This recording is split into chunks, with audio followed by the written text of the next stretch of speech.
You are LockedOn Braves POSTCAST, part of LockedOn Sports Atlanta, your team every day.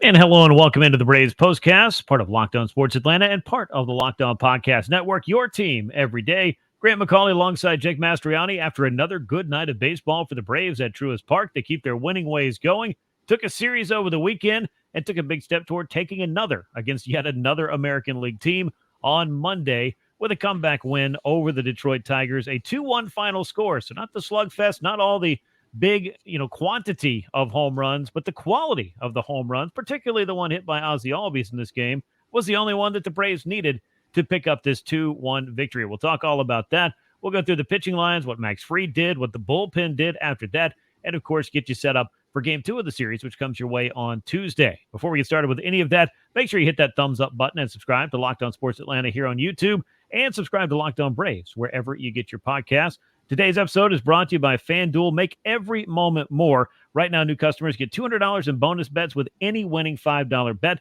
That's $200 in bonus bets with any winning $5 bet. Visit FanDuel.com/LockedOn to get started.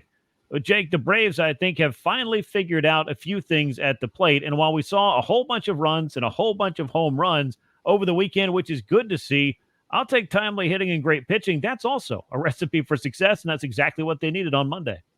Yeah, as a team and a team that wants to be a great team, you got to be able to win in multiple ways. We know the Braves have been able to win in these pitchers' duels this year. That's how they've won a lot of their games over the last month and a half. But again, we saw them be able to put up some runs over the weekend and win that way. So it's great. It feels like a little bit getting closer back to last year where they could win in multiple ways. And that's exactly what you want if you're going to be a great team.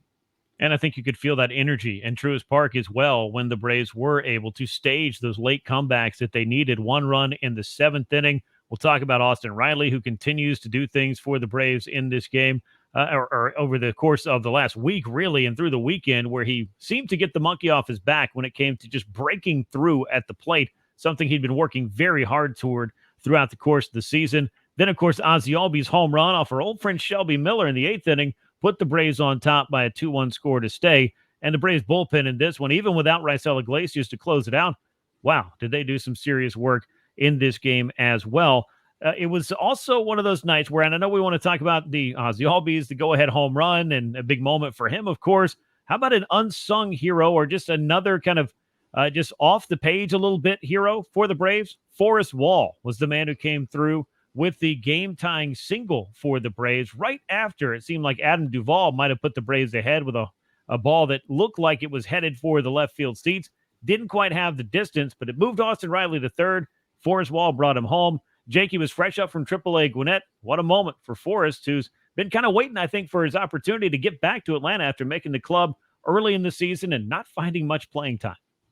Yeah, and it was just unfortunate for him then. I mean, he did everything he could, really last spring training, last year at the minor leagues, and then coming into this spring training, he just performed well every time that he was out there. And the Braves rewarded him with a spot on the roster to begin the season just because of the way the Braves roster was at that point. He wasn't going to get much playing time. And now the Braves are searching everywhere for outfielders to try to get some healthy bodies out there. So it's a chance now for potentially him to get a little bit of run here in the outfield. So great to see him be able to come back up, get that chance, and be able to get a big knock to tie things up there. So love that for Forrest Wall. Kind of the Grant Holmes story of last year. Guy's been around a long time, finally got his opportunity. And again, you see him here now. Again, with all the injuries, he might get a chance. Yeah, 8 or 9 years for Forrest Wall to get himself to the big leagues and finally get that opportunity to break through after spending a long time in the minor leagues. And, of course, we talked about Grant Holmes and the decade that it took him from first-round draft pick to major league debut. And I think we're going to be talking about that story a little bit more. It just seems like it. He just seems like one of those guys who is almost a little bit larger than life in some ways, just because of the story. It just, you gravitate towards guys like that. And the same thing, I think, can be true with Forrest Wall. I remember talking to Spencer Strider back in spring training just about getting that season started. And he was asked, who he had his eye on in spring training. And he said, look, Forrest Wall has come in here and worked extremely hard and deserves this opportunity. And everybody to a man is so excited that he was going to be on that opening day roster. But as we saw, with the Braves outfield set the way that it was, particularly when you had the MVP in right field and a Gold Glove center fielder, and you had a platoon once Adam Duvall moved into the left field picture, it seemed like it kind of pushed Forrest Wall out of the Braves outfield plans. But I love seeing in the broadcast, to make this long story as short as I can, who was the most excited to see Forrest Wall come through in that moment? You got that shot of Adam Duvall. He was pumped up when Forrest Wall came through there, because Duvall wanted to get it done, wasn't quite able to. His fly ball would have been a home run in 22 of the 30 parks. That's a very 2024 Braves factoid for you, but very excited to see Forrest Wall come through in the clutch for the Braves with 2 outs. Yeah, certainly glad to see that. Braves needed it. Again, offense kind of struggling there, and you had a chance. Obviously, the Duvall ball, I thought it was gone after the bot. I thought it was a no-doubter, and you could tell by Duvall's reaction, he did as well. I know the wind was kind of blowing left to right pretty strongly a little bit there, but still, just another one of the balls this year. Like you said, it's just kind of been the story of the 2024 Braves. We saw things start to change a little bit over the weekend, but not so much here with this Duvall shot. And then you had Murphy up. And so it was a great job even on that fly ball. Riley tagging up, going to third. Yep. And so you had a chance with Murphy at the plate with 1 out. He grounds out at third base. It looks like maybe you're not going to get it done. Those first 2 bats for Wall didn't look too great for him. And even the at-bat where he got the hit, he kind of swung several pitches in the dirt, but got one that was left up. And, with his speed, really just need him to put the ball in play, but he was able to sneak one through the hole there. Unfortunately, got caught stealing after that, but had already come through with the big hit. Yeah, and you'll take the big hit, obviously. I thought he fouled off a couple of tough pitches to stay alive in that at-bat and eventually come through. And that was a case where it wasn't about how hard you hit it. It was where you hit it for Forrest Wall. He got it in between the second and first baseman and on into right field to bring home Austin Riley, who was able to tag on the Duvall fly ball. So little things can be very big things. And the Braves, they'll take all the runs that they can get and whatever it takes to make it happen. I think that's a bridge worth crossing if you're the Atlanta Braves. And it all worked out in this one. Let's talk about Ozzie Albies a little bit, because obviously he had one of the big hits of this night as well. Talking to Brian Snitker this past week and trying to figure out what was going to go on in the leadoff spot, particularly once Michael Harris went down, the opportunity goes to Jared Kelenic. And Snit said, I really was looking at batting Ozzie second. And if I, was going to make any other adjustments to the leadoff spot, I really don't know where I was going to go, but I like Ozzie batting second and I didn't want to change that. This is a really good spot for him, I feel like, in the lineup. Sure, he can lead off, particularly against a lefty. I think that's a decent platoon split to take advantage of and get him a little bit more. But if you're batting second, you're already going to get a lot of plate appearances as it is. Just a good spot for him. And as it happened on this night, he was the right guy in the right spot of the lineup at the right time. He was. And, again, I think this batting order, it's tough. You take Ronald out of it. I mean, he is just the perfect guy to hit at the top. There's not many guys that are going to fit that description, but I do like this idea that they have with Kelenic, or, when Michael Harris was there batting Ozzie behind him. But Ozzie brings a lot of power. I think Ozzie can hit in a lot of spots in the lineup and be a fit wherever he's going to be.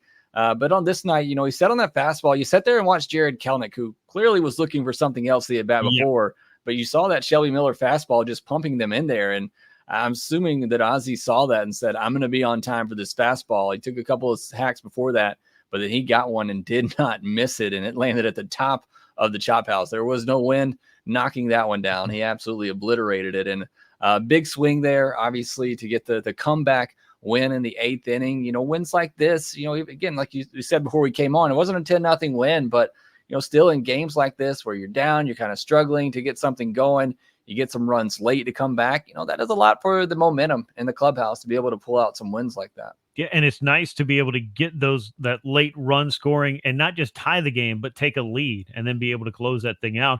Joe Jimenez was called upon to throw the 9th inning. He gets his first save in a Braves uniform. It comes against the team that he began his major league career with, the Detroit Tigers. I thought he looked great, and seems like, and I'm sure it is the case, Joe could probably look back at a couple of games this year that have gotten away from him in leverage situations, but he has been far more good than bad. I know that one in Baltimore had to kind of stick in his craw a bit, so to come in, blow away his old team, and get a nice, easy save, that had to make him feel pretty good. And the Braves, I think, needed somebody to jump in there, because you can't throw Rysel in every single 9th inning situation. It was great to see that from Joe Jimenez to come back and, get the save. The bullpen, which has been fantastic all year long, they've been great, but they've given up some big home runs here lately from Iglesias on Sunday, Jimenez, yes, as you mentioned, out in Baltimore, Pierce Johnson as well. It's just not like these guys. We don't see that a lot.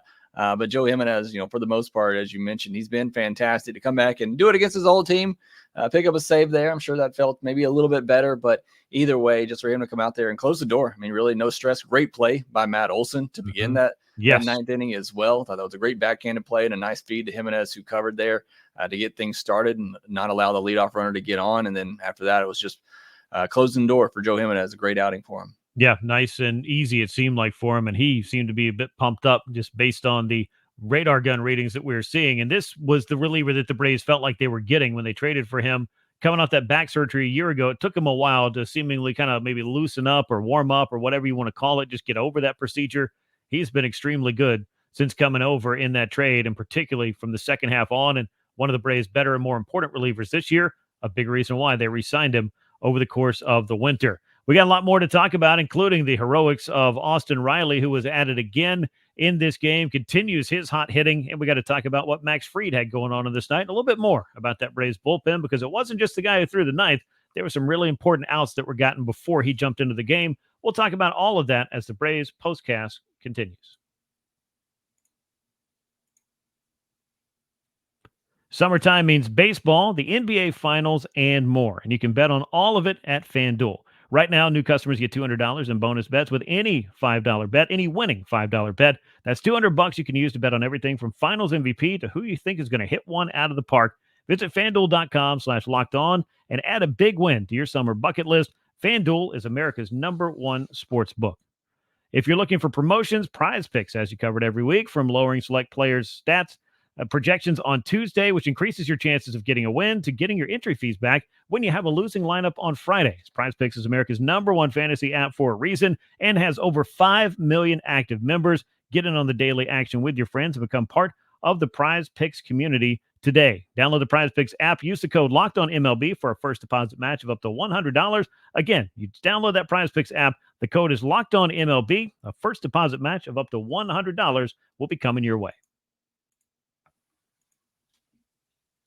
Well, Jake, let's jump inside the line score and box score of this game. A 2-1 win for the Atlanta Braves, who improved to 39-31 on the season. 2 runs on 7 hits, no errors for Atlanta. 4 men left on base for the Braves. Tigers dropped to 34-38.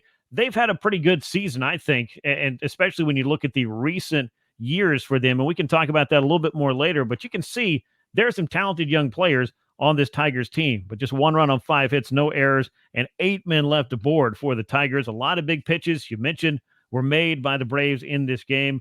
The win goes to Daysbel Hernandez, who was one of those guys, fresh back up from AAA. He's 1-0 on the year, and the loss goes to Shelby Miller as he gave up the home run to Ozzie Albies. A save goes to Joe Jimenez, his first of the season. Home run by Ozzie Albies was the blow that put the Braves on top, but before we get into the Max Fried of it all, I do want to touch on Austin Riley. 2 more hits, 2 more extra base hits at that. They didn't leave the park, but a 2-for-3 day. And now, just since coming home from Baltimore, Riley has raised his batting average 23 points, Jake. That's a pretty good 4 days worth of work. It is. And again, we've seen it from Riley before. He can get on these stretches and just get extremely hot. And it's been coming. It's long overdue for him, but you knew it was coming at some point. But just some great at bats in this one. I mean, to be able to pull an inside pitch down the left field line for a double there, put himself in scoring position. Like I said, the ability to tag up there on the ball from Duvall, which, I'm going to lie, if I'm a base runner, I'm probably already starting my trot. I thought that was that deep. So the heads up ability by him to go back and tag up and get to third there and eventually score that game-tying run. So great to see this for Austin Riley, finally getting the results. And suddenly you look at this lineup, and I mean, it's 741 OPS, 718, 1003, 804, 712. I mean, there's not everybody in the 800s, but those numbers are starting to come up and starting to look more like the top of the Braves lineup you expect. Yeah, it definitely is, even if the names are not exactly what you expect. As you look at this Braves batting order, Jared Kelenic was 1 for 4 in this one. A 1 for 4 night for Ozzie Albies, the 1 hit, the home run. 1 for 4 for Ozuna. Matt Olson did not reach base, was 0 for 3 with a punch out in this one. And Austin Riley, 2 for 3 in this game. And Forrest Wall, of course, had a rather big hit. The other hit belonged to Orlando Arcia. So some hits up and down the order, even though it wasn't quite the quantity, and the Braves weren't able to put up a bunch of crooked numbers. They scored when they needed to, and they got the job done late. Max Fried, meanwhile, was on the mound for the Braves in this one. 5 1/3 innings for him. He had to work a little bit harder, had some spots to get out of, some big pitches he needed to make. Ran into some trouble there in the 6th inning, of course, and had to come out. But 4 hits, 3 walks, 1 earned run, 6 strikeouts for Max Fried, who did not factor in the decision, but certainly kept the Braves in this game. Yeah, he did, and it's one of those nights where he just had to grind it out. It felt like for both pitchers, for me, it was a tale of two halves in different ways. For Max Fried, first 3 innings, I thought this could be a complete game for Max Fried. He looked completely in control. He was dominating. And the first 3 innings for Reese Olson, Braves had some runners in scoring position. It felt like they were going to get to him. They just couldn't get that big hit. And then once he settled in, I thought he threw an excellent game tonight in front of a lot of his family there from where he's from in Georgia as well. But for Max Fried, like I said, that fourth inning really, he loaded the bases there. He really started to struggle with command. You could see it slipping. And really from there on, it felt like it was just a struggle for him to really get back under control. So, for him to be able to kind of battle through that, at least pitch into the sixth inning for you. But I clearly had just lost the feeling for, a lot of his pitches, mainly his curveball. You could see him getting visibly frustrated. He just was not able to get that curveball over when he needed to. So, an unusual night for Max Fried, but, if an unusual night is 5 1/3 and just one earned run, you'll certainly take that. Yeah, no, way more times than not, you will. And he's given the Braves way more than that, more times than not as well. Yeah, tip of the cap, though, to Olson on the other side, Reese Olson, 6 scoreless innings, 8 strikeouts, no walks, just 4 hits allowed. And he was a guy that had started off the year extremely, extremely hot on the mound. I believe it was 10 starts, 12 earned runs. Then the last 3 starts came in. He gave up 17 earned runs, so his ERA had really jumped, but he lowers it back down a little bit with 6 scoreless innings against the Braves in this one. But we got to talk about the Atlanta bullpen. For as much as Max Fried put the Braves in position and kept them in the game, allowing just the 1 run over 5 1/3 innings, what else can you say at this point about Jesse Chavez? Because this guy in a Braves uniform is just, it's almost an unstoppable force. And it's an inevitability that he's going to come in and throw you some big innings and get some big outs for you. 1 2/3 scoreless, couple of Ks, lowered his ERA to 1.21 on the season. That's not a typo. It's exactly what he was doing a year ago. He's just doing it at 40, Jake. And he is, I guess, as you could say, when he puts on a Braves uniform, this man is just living his best life. He is. I mean, it's great. Like you said, I don't know what else to say about it at this point. It's just really unbelievable what he's able to do in a Braves uniform. He comes in a big spot there with 2 runners on and gets a couple of strikeouts, goes full on both of those batters, maybe gets a little benefit of a call on one of them, but either way, he comes in and gets a couple of strikeouts to end the threat there, even after a balk that set up second and third there with 2 outs. He gets the punch out to end the inning, comes out, throws another just clean inning, nothing to it really. It's just amazing. The story of Jesse Chavez, we talk about all these great stories in baseball. We talked about Grant Holmes and Forrest Wall. Jesse Chavez, I think, is just another one of those great stories that the Braves have, but should really be a national story. I know they were trying to pump up his all-star resume tonight on the broadcast. I don't know if that's going to happen, but it's truly remarkable what he's able to do at 40 years old and only in a Braves uniform. Well, he keeps going out there and throwing scoreless innings and piling those things up. Stranger things have happened and maybe getting added to the pitching staff by the time it comes into full form and you figure out, okay, who's available, who's not available, who's going to step aside. I mean, it's certainly possible. And I'd certainly love to see it. And I know we talked about it a lot a year ago before Jesse went on the IL for the better part of most of the rest of the season. But he worked his way back last year. He wanted to give it one more shot this year, thought it was going to be in Chicago. The White Sox had other plans, and clearly they're not folks who make really great plans. So Jesse was able to come on back and rejoin the Braves. They're glad to have him, and I know he's glad to be back as well. Atlanta, over this course of this homestand and really dating back to the finale against the Orioles, has shown a lot more life. We've talked about a lot of the offensive strides. Tonight just felt like a good high-energy game, especially with the way that it finished, that the Braves were capable of doing that kind of thing. Timely hits, the quantity of the homers that we have seen on this homestand as well. It can be a little bit of both. And as I said earlier, it doesn't have to be a slugfest. The Braves finding ways to win feels a lot more like the club that we were expecting to see when this season began. It certainly is. And, this is a team that has that capability with the pitching staff they have and the way that they've been able to throw the baseball. They have the ability to go out there and win 2-1, 3-2 types of games. It's, been losing some of those games here lately just because the offense wasn't able to give them 2 or 3 runs sometimes. But if the offense starts to come around, I think we are seeing that a little bit, even though I know it wasn't much tonight, but even a lot of the at-bats tonight I saw were still very good. So, they're coming around a little bit, but this pitching staff, if that's the way the Braves have to win games this year, they're more than capable of doing that. And even, they've had to spread out this rotation as well, try to keep guys healthy and fresh, and they put in other arms. And it's just, it's a new recipe. Maybe we weren't expecting coming in, But again, they're able to do it with the starters they have and the bullpen. I mean, you threw out Jesse Chavez, who we talked about, Daysbel Hernandez, they just called up. Your closer's unavailable, and they're still able to pitch to this game, only give up 1 run. It's just what we've come to see a lot from this Braves team this year. But I still believe with this offense and this pitching staff, it just gives them the chance to win in multiple ways. It definitely does. And you hit the nail on the head. A lot of guys contributed on this night. How about Daysbel Hernandez? Optioned back down to the minors, came back up because Hurston Waldrop was placed on the IL, something we'll talk about as we go forward. But an arm that the Braves definitely like, came in, got into a little bit of trouble, got himself out of it. The ability to make those big pitches when he needed to, you can see what the Braves like about him. And perhaps, nights like this and appearances like that will earn him the opportunity to throw in some more higher leverage situations. And we'll see, because Daysbel Hernandez certainly has the stuff to do that.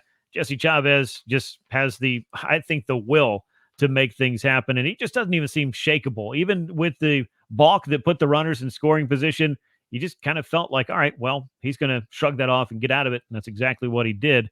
And, of course, Jimenez closing the door for the Braves in this 2-1 win. We'll come back. We'll talk a little bit more about what the Braves did with tonight's win, what they're looking ahead to do in Game 2 of the series. Hurston Waldrop hitting the IL. We'll talk about that. And Spencer Schwellenbach, another opportunity as the Braves and Tigers continue their series. It all comes your way next on the Braves Postcast. Get supplies from the site that is made for skilled trades, supplyhouse.com. It's the reliable way to order plumbing, HVAC, and electrical products online. Their easy-to-use website is packed with helpful resources and the latest product info to help you get the job done right. Shop a complete inventory of over 200,000 parts from over 400 top brands and get your order delivered right to your door with fast shipping from coast to coast. If you need help with an order, you can get expert support and industry-leading service from the friendliest folks in the business that talk to a real person every time. Pros and skilled trades can get competitive edge by joining the supplyhouse.com free Trade Master program. Every Trade Master gets access to a dedicated phone line, free shipping, and discounts on every order. Join thousands of trade pros already benefiting from their free membership at supplyhouse.com/TM to order plumbing, HVAC, and electrical supplies from anywhere with just a few clicks. It's supplyhouse.com. Well, Jake, let's take a look ahead to Game 2 of this series. The Braves would love to secure another series victory with a win over the Tigers. Braves have actually played extremely well in interleague play this year. 18-10 now against the American League, and they've been on quite a run of these AL clubs. It started at the open of the month, finishing that series against the Oakland Athletics. They've also seen the Boston Red Sox. They've seen the Baltimore Orioles, one of the best teams in baseball. And then you go over the weekend with the Tampa Bay Rays. Now the Tigers, the Yankees are waiting on them when they hit the road. This is quite a run of non-National League competition that the Braves have been on here in the month of June. Yeah, it feels like the old times in interleague play where you'd have, a month stretch of just playing the other league. But, interesting to see some of these teams, obviously, that, you don't see a ton of and get to see some of them in Atlanta like you have here, the Rays and the Tigers. Talk about the Tigers, a good young team. I know we discussed it coming in, a team with some really good pitching, as we saw tonight, some really good starting pitching. So it's fun to kind of see those teams again, especially if you live in Atlanta and you get to see some guys, Riley Green, a guy they pitched around. And we can talk about that in the Daysbel Hernandez inning, but a really good young hitter for them that the Braves intentionally walked to help Daysbel get out of that inning. So some fun guys, maybe some guys the Braves will trade for at the deadline. A name like Mark Canha, I think could make some sense as well. Braves saw in this one who had a double in the game off Daysbel in that same inning. So, I was somebody that was, I'm a little bit old school myself. I didn't really love interleague play, but now it's kind of neat to see some of these teams and names that you don't get to focus on too much. Yeah, I guess we've kind of reached the point where Interleague's been around for about 20 years. So I guess we've just kind of accepted it really more than 20 years. 25 almost? Wasn't it 1996 when Interleague play came into being, I believe? You can fact check that if you want to. I could be completely wrong, which is okay. Every once in a while I am. But I feel like it does add a little bit to the game, and clearly the fans have enjoyed seeing it. But having grown up on, the World Series is the only time that these clubs are meeting other than if they play in spring training. There was a certain allure to that, but the game, it will always continue to evolve. The Braves, meanwhile, have evolved their plans in their rotation by going the six-man route, but that kind of hit a speed bump over the weekend because Hurston Waldrop, he was roughed up in his start against the Tampa Bay Rays, then reported after the game a little bit more than normal amount of elbow soreness. He was placed on the IL with elbow inflammation. It sounds like it's nothing major, that he will resume throwing sooner than later. But either way, for Waldrop, we knew, and we already talked about this a lot yesterday, this was a pretty aggressive promotion for him. Clearly, the Braves wanted to get another reliever up for the time being with Daysbel Hernandez, but Spencer Schwellenbach will continue to get opportunities, and he'll be on the mound against the Tigers in Game 2. I guess you expected Waldrop to go out and be optioned and get back to work, but hopefully, Jake, he's avoided any kind of major injury scare, because the Braves, they don't need any more of that. They certainly don't. Sounds like it's best case scenario there. Just some elbow inflammation, and he could begin throwing again as soon as a week. So hopefully not much of a setback there. And then I assume when he's ready, he'll get optioned back officially to AAA to continue to work on things and develop. And could be a big beast for the Braves and as the season goes on, whether that be as a starter or potentially in the bullpen as well. We saw him be able to get through a lineup pretty well the first time through in both of his starts. So maybe that's something we see for him later this year. Yeah, well, there you go. I fact-checked myself. Interleague play began in 1997. So for those of you who were looking for the correct date for your trivia, wherever you may be, whenever that may come up, you're welcome. Yeah, hopefully Hurston Waldrop is not going to have to, be down for very long. And you mentioned the work that he'll do to continue to develop, and that will be taking place at AAA for the most part, I would imagine, once he is ready to go again. Spencer Schwellenbach aiming to follow up a really good start his last time out. His biggest test as a major leaguer. I know he's only had 3 starts, but Jake, that Baltimore lineup was no joke. 6 innings, a 2-run ball the last time out, and now he is on the mound at Truist Park looking for what could be his first major league win. Yeah, I would love to see that going up against the former number 1 overall draft pick in Casey Mize on the mound for the Tigers. But for Schwellenbach, you go up against the Orioles in that lineup and have the success that you did. That has to be a huge confidence boost for him as a young pitcher who, again, was aggressively promoted. But to know that you can go up against that team and be able to execute your pitches and get outs, and just let you know you belong. You can get it done. Your stuff is good enough to get outs at this level. So hopefully that's a huge confidence boost for him. He can carry it in to this one. We've seen great stuff from him. The stuff that he has some really good movement on it. Talked about it at times, maybe too many strikes at times, and has led to a little bit of trouble for him, but he seemed to kind of figure that out and talked about it after his last start, making some better quality pitches in those 2-strike situations. So I want to see that continue. It's a pretty favorable matchup against the young Tigers lineup, not one of the better offenses in baseball, but want to see him carry that momentum from the Baltimore game into this one. Yeah, second time on the mound at Truist Park, first since his major league debut against Washington a couple of weeks ago. Schwellenbach is 0-2, 6.32 ERA. He did get roughed up by the Boston Red Sox prior to throwing that gem against the Orioles last time out. You mentioned Casey Mize, the righty, will be on the mound for the Tigers. He's 1-4 with a 4.43. It's still a promising career out in front of him, a number 1 overall pick, as you mentioned, but sidelined, as so many pitchers are, by an arm injury that slowed him down. But if he's able to get healthy, he still, Jake, could be a big part of what the Tigers are trying to build.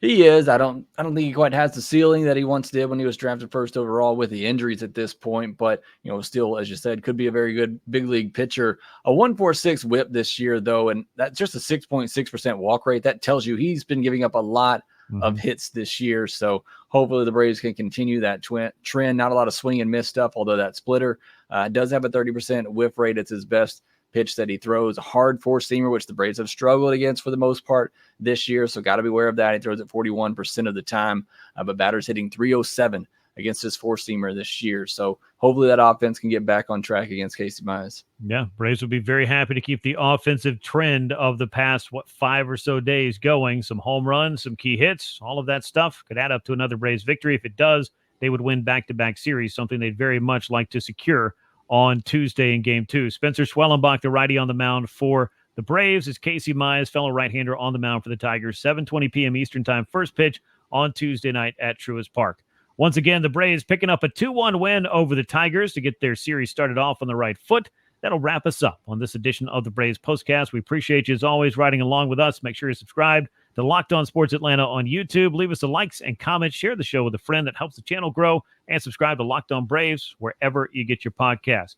Once again, the Braves winners over the Tigers in Game 1. They'll look to make it back-to-back wins in Game 2. For Jake Mastroianni, I'm Grant McAuley. We will catch you next time. And until then, so long, everyone.